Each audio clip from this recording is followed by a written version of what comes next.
de las Casas, and welcome to our magical Southwest desert, celebrating our distinctive blend of traditions, profound historical roots, and a passionate culture as one. You're watching Travel the Pass of the North.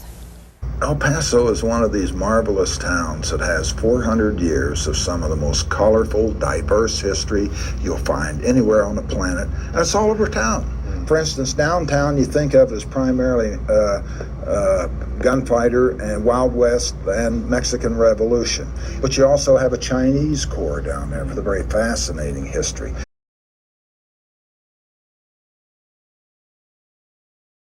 KTSM 9 News reporter Estefania Safer details what the future holds for arguably the best-known local expert of our past.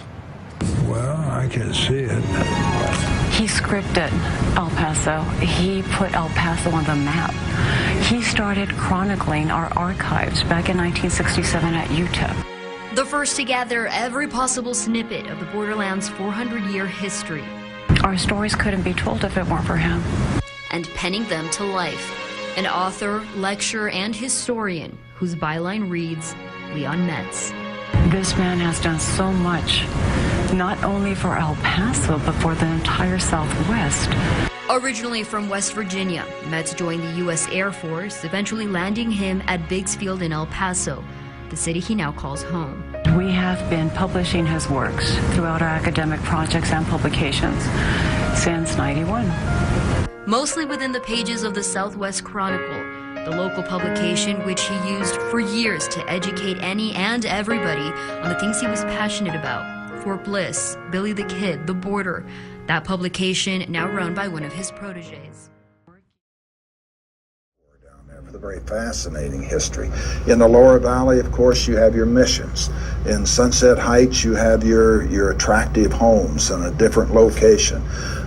So there's so much to see in El Paso, so much happening. Stories documented in a re-release of the Southwest Chronicle.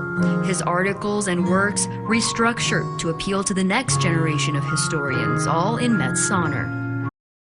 When you think of El Paso, particularly with its history, you've got to begin with downtown because that's where it all started. Do we have areas here or sites here that are unique, one of a kind, something very different for people to see? What kinds of things would be of interest to someone visiting El Paso for the first time? Fort Bliss was out on the mesa. It was 5 miles from town. Sure. Probably wasn't 50 soldiers there.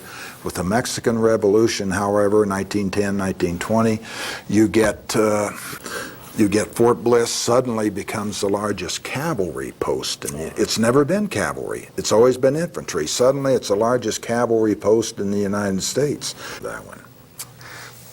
What is next? What projects are you working at this point?